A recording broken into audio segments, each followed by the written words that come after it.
The morning sun glowed softly through the glass windows of Miller's Diner, painting the chrome counters and red booths in gold. It was the kind of small-town place where regulars came every morning, where the coffee was strong and the kindness even stronger.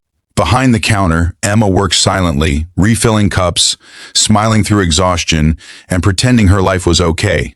Her sky-blue uniform had faded from years of washing, her name tag slightly chipped at the edge, but her heart remained unbroken. She worked long hours not because she loved it, but because she had no choice. Her father was bedridden after a factory accident, and every dollar she earned kept the lights on in their tiny home on the edge of town. That morning started like any other, until the door swung open and trouble walked in. 3 men, loud, laughing, and drunk long before noon, stumbled to a booth. They were strangers, not locals, wearing rough denim jackets and carrying the smell of cheap liquor and arrogance. From the moment they entered, Emma felt her stomach twist. She had seen that kind of swagger before, the kind that turned cruel when ignored. She tried to stay polite, her voice steady as she took their order, but one of them sneered and muttered, "Smile more, sweetheart." The others laughed. It wasn't the first time a man had spoken to her that way, but something about these men was darker, meaner. Before we continue, if you believe in kindness, respect, and second chances, take a second to like this video, comment your thoughts, share it with someone who needs to hear this, and subscribe. Because sometimes the smallest act of courage can change everything. Emma placed their coffee cups on the table, avoiding eye contact, but one of them grabbed her wrist. She froze. The diner fell quiet for a heartbeat. He smirked, saying something filthy under his breath, and when she tried to pull away, the others laughed even louder. A few customers shifted uneasily, but no one stood up. No one ever did.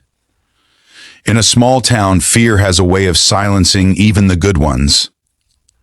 Her heart pounded as she whispered, "Please, let go." But that only made them bolder. They started mocking her, shouting words that made her cheeks burn. Emma's hands trembled, but she stood her ground. Then one of them yanked her apron string, spilling her notepad and pen across the floor. The laughter that followed was cruel, echoing off the diner walls. For a second, Emma's eyes filled with tears, not from fear, but from the heartbreak of realizing no one would stop them. But fate has a way of sending help when you least expect it. Just as the men grew louder, the bell above the door jingled again, and the sound of heavy boots filled the room. 5 bikers walked in, leather vests, boots dusted from the road, tattoos peeking from their sleeves. The diner went silent. Everyone turned. The leader, a tall man with a gray beard and eyes like cold steel, surveyed the room slowly. They were regulars, known in town as the Guardians, a biker club that often stopped by after their weekend rides. They weren't angels, but they had a code: respect women, protect the weak, and never turn away from injustice. The leader's gaze fell on Emma. He saw her torn apron, her trembling hands, the mockery in the air, and something changed in his expression. Without a word, he walked toward the booth where the thugs sat. The men's laughter faded as the shadow of the biker fell over their table. "Is there a problem here?" he asked, his voice calm but heavy, like thunder rolling before a storm. The drunkest one leaned back, smirking. "Just having fun, old man. Don't stick your nose where it doesn't belong." The leader's jaw clenched. The diner watched as silence swallowed the tension. Then, in one swift motion, the biker slammed his gloved hand on the table so hard the cups rattled. The laughter stopped. "You call that fun?" he said, his tone deep and measured. "Looks like harassment to me." The air turned thick. The other bikers stepped forward, their boots echoing on the black and white floor tiles. The 3 men tried to rise, but one of the bikers gently placed a hand on a shoulder, firm, warning, unshakable. The leader turned to Emma, his voice softening. "You okay, miss?" She nodded, tears welling up. For the first time that morning, she felt safe. The confrontation ended without a fight. The thugs, realizing they were outmatched, muttered curses and stumbled toward the exit. As they pushed open the door, the leader called out, "Next time you think about touching someone, remember, real men protect, not hurt." The door slammed shut behind them, leaving the diner in stunned silence. Emma stood still for a moment, her hands shaking, her heart pounding. Then she whispered a quiet thank you. The leader gave her a small smile. You don't need to thank us, you just hold your head high. She tried, but her eyes betrayed the exhaustion of years of enduring the same kind of cruelty. The bikers sat at the counter, ordering coffee as if nothing had happened, letting the tension melt into warmth again. One of them, a younger man with kind eyes, told her, "You handled that better than most would. Takes courage to stand alone." That night, when Emma closed the diner, she sat in the corner booth and cried, not from fear this time, but from relief. For years, she had believed kindness was weakness, that silence was survival. But that day, she saw that courage often wears leather jackets and rides old motorcycles, that heroes sometimes arrive not in uniforms, but in the unlikeliest of forms. In the days that followed, word spread around town.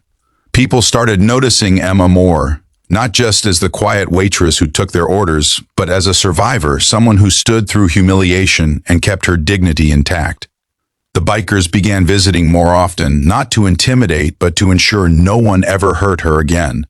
They treated her with respect, tipping extra, making her laugh, reminding her that not all men were the same.